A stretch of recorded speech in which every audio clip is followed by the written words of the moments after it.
The scratching beneath the floorboards did not begin until after I found the peculiar, squamous idol in my great-uncle's steamer trunk. My name is Joseph Meyer, and I am recording this account. Perhaps my final testament. Lest authorities attribute my disappearance to the delusions of a broken man. It is the 23rd of November. Though time has felt terribly distorted since I brought that cursed artifact into my study. I was a fool, a desperate gambler wagering my sanity against the esoteric secrets of antiquity. The idol, carved from a greenish-black stone utterly alien to terrestrial geology, depicts a batrachian monstrosity of blasphemous proportions.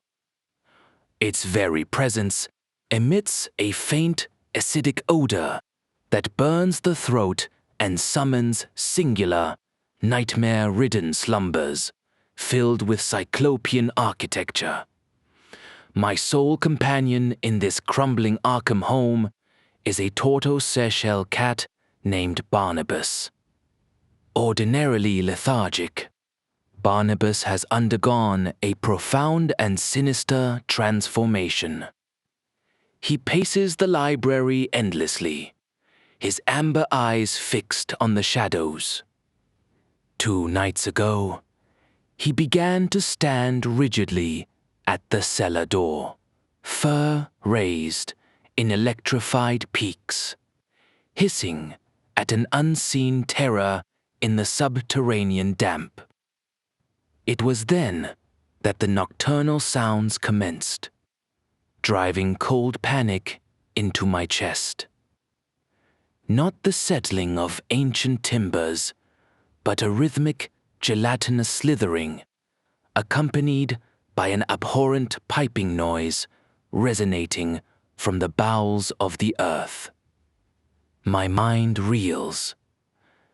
These sounds speak of things older than humanity, things that sleep in aqueous abysses.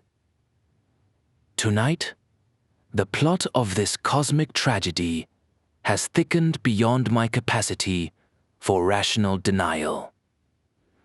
The cellar door, which I had padlocked with iron, is visibly bowed outward, hinges groaning under the pressure of some immense protoplasmic bulk pressing from below. Barnabas is frantic, tearing at my trousers, his yowls urging flight, but my limbs are completely paralyzed by an eldritch dread. The acidic stench is overwhelming now, suffocating the room in a choking miasma of primordial decay. I hear the wood splintering. I see the lock failing. Something ancient, something that defies the Euclidean laws of our fragile reality, has come to claim the artifact, and to claim Joseph Meyer along with it. I am huddled in the cramped confines of my automobile, the engine idling in the torrential downpour. I do not know if I have escaped the blasphemous horror that burst forth from the cellar, but sanity demands I record the events of the last hour before my mind fractures entirely. When the splintered remnants of the cellar door gave way, a stench of stagnant, prehistoric waters flooded the library. From the yawning darkness, a mass of pallid, glistening tentacles erupted, dripping with an unnameable luminescent ichor. It was an affront to all natural law, an amorphous extrusion of pure, elder malevolence, reaching blindly for the greenish-black idol clutched desperately to my chest. Barnabas, acting with a ferocity I had never before witnessed, launched himself at the nearest appendage, his claws tore into the gelatinous flesh, drawing a horrific, bubbling wail that echoed with 1,000 drowned voices. The momentary distraction was my salvation. Seizing the cat by the scruff of his neck, I hurled myself through the shattered window of the study, indifferent to the lacerations that now trace bloody paths across my arms. We plunged into the tempestuous night, the cyclopean shrieks of the thwarted entity reverberating through the desolate streets of Arkham. I dare not look back at the cursed house. The squamous idol in the passenger seat is no longer cold stone. It radiates a sickening, rhythmic warmth, pulsing in time with my own racing heart. It is a beacon, and I fear the antediluvian monstrosity is drawn to its unholy resonance. I must reach Miskatonic University before dawn breaks.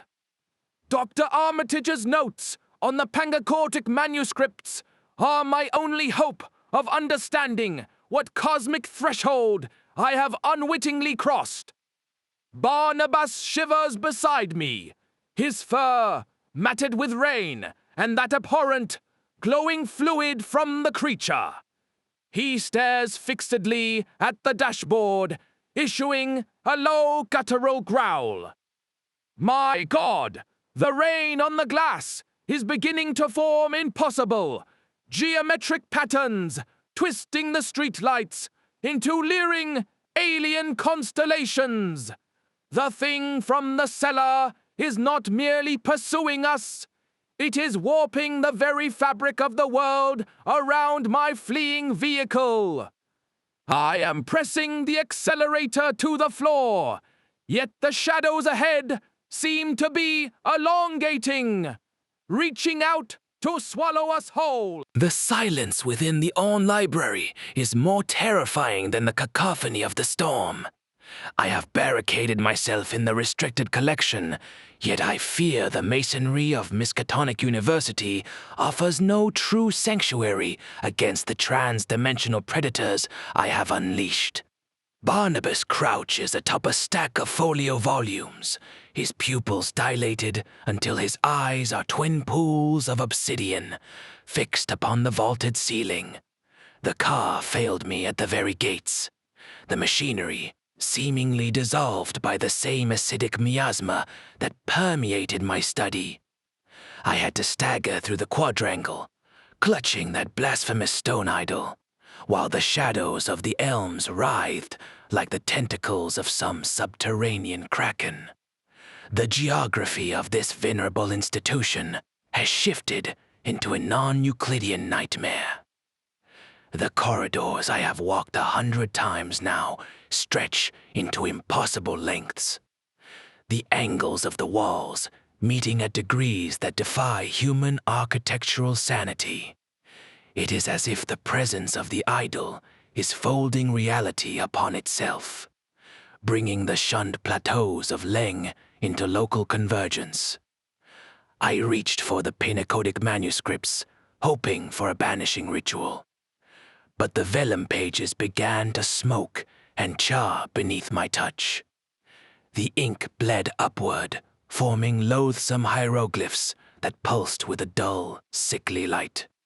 My God, the idol is no longer merely warm. It is becoming translucent. I can see a rhythmic, protoplasmic heart beating within the greenish-black stone, a focal point for the cosmic energies tearing at the library's foundations. The plot of my survival has taken a grim turn. I realize now that I am not a scholar seeking knowledge, but a sacrificial vessel being prepared for an eldritch inhabitation. Barnabas suddenly let out a piercing, human-like shriek as the shadows in the corners of the room detached themselves. They are not shadows at all, but thin, rugose entities, servants of the great old ones. filtering through the very cracks in the floorboards. The air is thick with the scent of ozone and ancient foetid mud. I am trapped between the physical world and a gulf of infinite gibbering madness. The Ruko's entities did not merely observe. They began to chant in a language that felt like jagged glass scraping against the very lining of my eardrums. My name is Joseph Meyer, and if this magnetic tape is recovered from the debris of the Orne library, know that the great old ones do not sleep. They merely wait for the foolish to turn the key. As those shadow-thin horrors drifted closer, the translucent idol in my hands erupted into a searing violet radiance that bleached the color from the surrounding stacks of ancient vellum and sent a numbing vibration through my fingertips. Barnabas, with a preternatural intelligence, gleaming in his feline eyes, suddenly leapt against a particular section of the dark oak paneling situated directly behind the glass-encased Necronomicon. The wood groaned, not with age, but with the oily compliance of a mechanism designed by hands far older than the founders of Miskatonic. A hidden aperture swung inward, revealing a spiral staircase of damp, greenish basalt that descended into a stinking subterranean abyss far below the university's foundations. I stumbled into the freezing dark, the idol pulsing like a malignant living heart, just as the library ceiling began to dissolve into a swirling, chaotic vortex of cosmic dust and starlight. The descent was a journey through aeons of geological and blasphemous time, a spiraling fall into a pit of madness. Every step downward was a step away from the sanity of the surface world, and toward a realization so hideous it threatened to stop the very rhythm of my breath. Within the first 100 feet, the colonial masonry changed from familiar brick to cyclopean stone blocks, fitted together with a precision that mocked all human artifice. I have reached a vaulted chamber that predates the very earth, its walls dripping with a phosphorescent slime that glows with a sickly subterranean fire. Barnabas now stands at the center of a massive circular altar of black stone, his shadow cast long and distorted by the idol's unholy light, and he is no longer hissing to my utter horror. The cat turned his head a full 360 degrees and spoke, not in a voice of flesh, but in a mental resonance that vibrated through my marrow like a funeral bell. He commanded me to place the idol upon the altar, claiming that the sleeper in the deep required its catalyst to fully manifest within this fragile dimension. I am no longer a victim. I am the designated high priest of a resurrection that will scour the stars clean of humanity.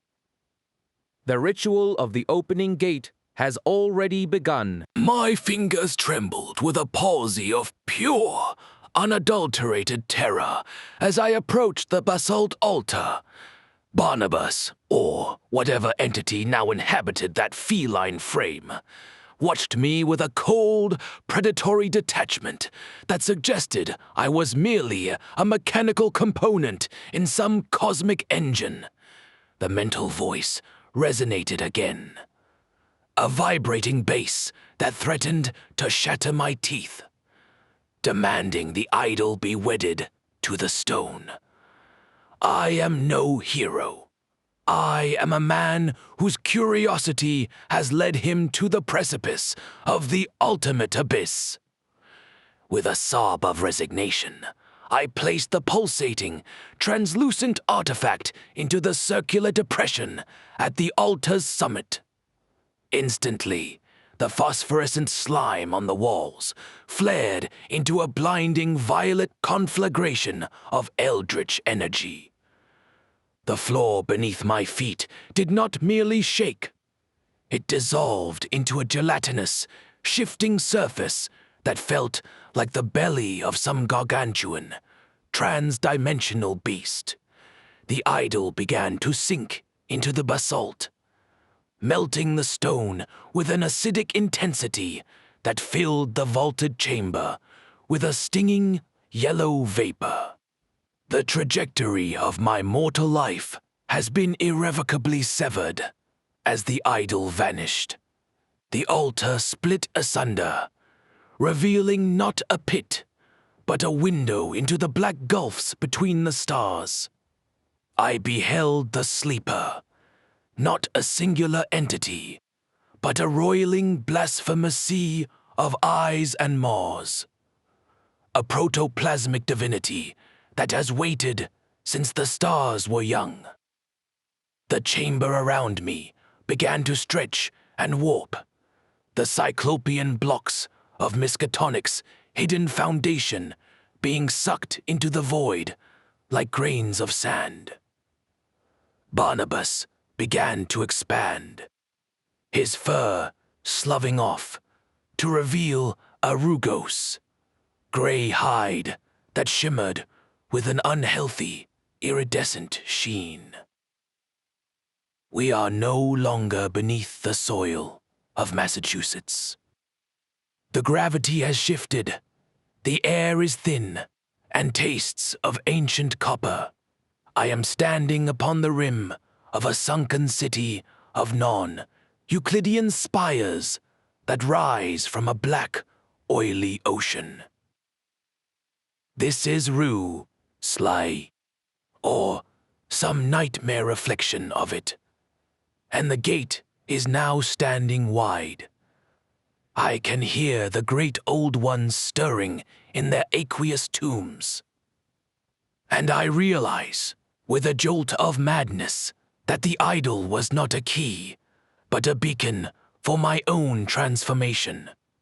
My skin is beginning to itch with a squamous texture. The skin on my forearms has begun to peel away in stiff, translucent flakes, revealing a shimmering, iridescent layer of scales that pulse with a sickening, rhythmic light.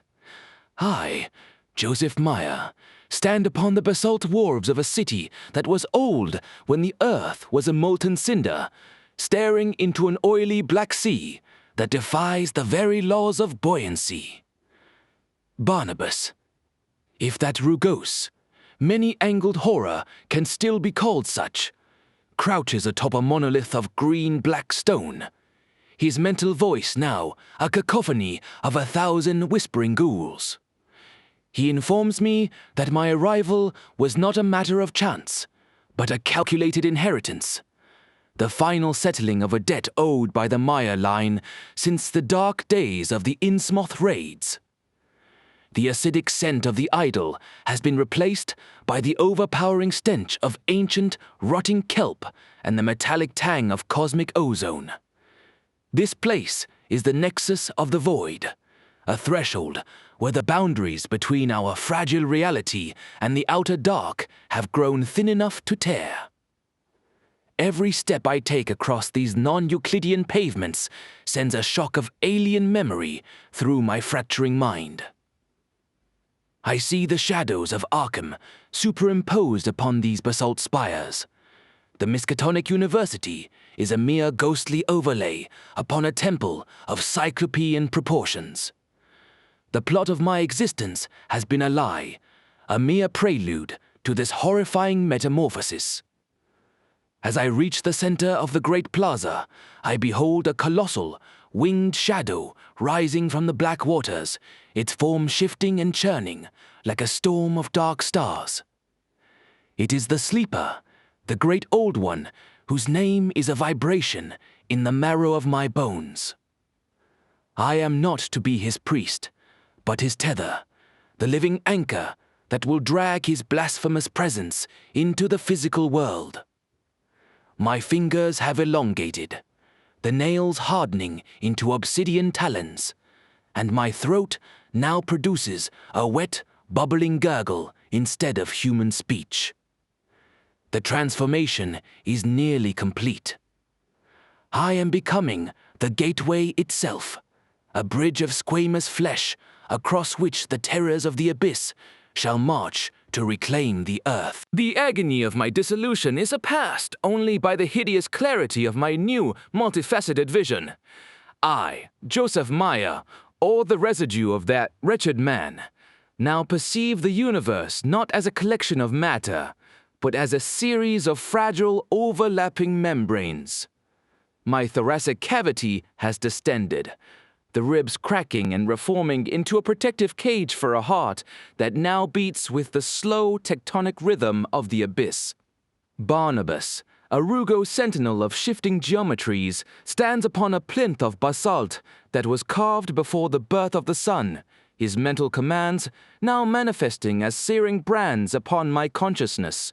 He demands that I embrace my function as the living conduit, the singular point of egress through which the sleeper shall pour his prehistoric malice into the waking world. The acidic odor has returned, intensified 1,000-fold, as the very atmosphere of R'lyeh begins to bleed through my squamous pores, saturating the air with the scent of 1 billion years of stagnant, salt-crusted decay. The plot of human history is being erased as I stand here, for the boundary between this cyclopean graveyard and the streets of Arkham has finally shattered. Through the shimmering veil of my own transforming flesh, I see the Miskatonic quadrangle, flickering like a dying lantern, its brick buildings being replaced by the jagged, non-Euclidean spires of the great old ones. I am the bridge, my very nerves serving as the cables that haul this blasphemous reality into our own. The sleeper has extended a single gelatinous appendage from the black tide, and as it touches my iridescent scales, I feel a surge of cold, cosmic energy that incinerates the last vestiges of my humanity. People in the world above, the scholars, the gamblers, the fools, are surely seeing the sky turn the color of bruised meat as the stars shift into forbidden alignments. The physical world is weeping, its molecular structure dissolving into the protoplasmic ichor of the void. I am no longer recording a warning. I am narrating the funeral of the earth. The sleeper is no longer merely rising. He is already here, anchored to the world by the weeping scaled thing that was once Joseph Meyer. The boundaries of my individuality have dissolved into a cacophony of ancient cosmic whispers. I, Joseph Meyer, can see the brick and mortar of Miskatonic University being devoured by the iridescent, gelatinous fog that now pours from my own distended maw. The Orne Library is a mere palimpsest, a translucent ghost image flickering against the rugos, basalt spires of a city that was old when the stars were young. Barnabas, that many-angled, shifting nightmare, now perches upon my own hunched, scaly shoulders, his mental resonance a searing white heat that commands me to widen the aperture of my soul. The acidic stench of the void is no longer external. It is the very essence of my breath, a corrosive vapor that dissolves the oxygen of the physical world. I am the needle stitching together two disparate fabrics of reality, and the thread is my own agonizingly stretched nerves. The plot of human dominance on this planet has reached its final wretched sentence. At the approximate midpoint of this recording, the sleeper's consciousness began to surge through my iridescent veins, displacing the last remnants of Joseph Meyer.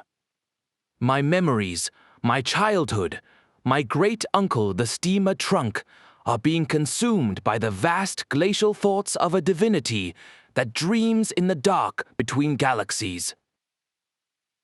I feel the weight of leagues of black water pressing down upon my mind, yet I stand in the center of an Arkham that is rapidly becoming a landscape of cyclopean, non-Euclidean madness.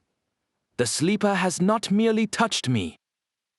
He has begun to wear my flayed, squamous skin like a garment. My human voice is a rattling, wet vibration in the back of a throat that now possesses 3 tongues. I see the faculty of Miskatonic fleeing in the streets, their tiny mortal screams drowned out by the thrumming, subterranean music of the great old ones. The gate is not just open, it has become an irreversible tear in the cosmic tapestry. I am the abyss, and the abyss is hungry for the light of the sun. The dissolution of the terrestrial world is no longer a localized phenomenon. I, the entity once known as Joseph Meyer, can feel the very tectonic plates of the earth groaning under the psychic mass of the sleeper. My physical form has expanded into a mountainous, rugose heap of iridescent scales and vestigial limbs, a living bridge spanning the gulf between the Orne library and the cyclopean wharves of R'lyeh. Barnabas, now a flickering, multi-angled shadow of pure entropic energy, merges with my own distorted silhouette. His mental commands replaced by a singular, crushing consciousness that emanates from the black, oily depths of the Pacific. The acidic vapors have crystallized into a shimmering, violet frost that coats the ruins of Miskatonic, turning the venerable institution into a charnel house of non-Euclidean geometry. I am no longer a man. I am a gambler who has lost the ultimate wager, my very essence serving as the grout between the stones of a resurrected, blasphemous empire. The plot of human survival has reached its inevitable, horrific conclusion. At this midpoint of my final transcription, the sleeper has fully extruded his primary mass through the aperture of my shattered soul. I see the sun through a haze of protoplasmic ichor, its light turning a sickly, gangrenous green as the atmosphere is replaced by the noxious gases of the outer dark. The streets of Arkham are silent, save for the wet, slapping sounds of the deep ones emerging from the Miskatonic River to claim their ancestral tithe. My human mind is a flickering candle in a hurricane of elder memories. I recall the 23rd of November, not as a date, but as a coordinate in a map of cosmic despair. The stars have finally righted themselves, and the constellations of the great old ones now burn with a cold, malevolent fire in the midday sky. I am the portal, the vessel and the victim, watching through 1,000 lidless eyes as the shadows of the abyss swallow the horizon. The earth is being digested by the void. The final vestige of Joseph Meyer is a flickering spark in a maelstrom of infinite, screaming blackness. I am no longer a man nor a monster, but a singular, screaming aperture, through which the ultimate void is exhaled upon the earth. The Orne Library, the hills of Arkham, and the very crust of the terrestrial globe have been consumed, reduced to a fine gray ash that drifts through the non-Euclidean streets of a resurrected R'lyeh. Barnabas, that rugose and multi-angle shadow, has dissolved into the pulsating, iridescent skin of my own mountainous form, his feline essence now a mere whisper in the chorus of 1 billion damned souls. The acidic stench of the transformation has given way to the absolute, frozen scent of deep space, a coldness that shatters the molecular bonds of all organic life. I am the gambler who bet the world and saw the house reveal a hand of cosmic, leering aces. The plot of humanity is a closed book. its pages charred and scattered across the lightless gulfs. At the midpoint of this final transcription, the sleeper has fully manifested. A cyclopean, protoplasmic divinity that now stands where Miskatonic once stood, his winged shadow blotting out the sickly green sun. I feel the weight of his consciousness crushing the last of my memories.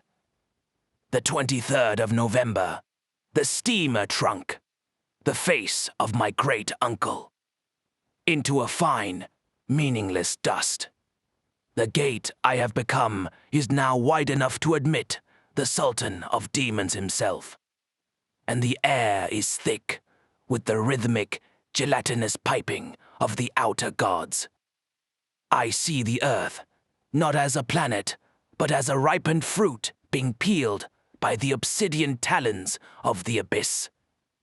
My purpose is fulfilled.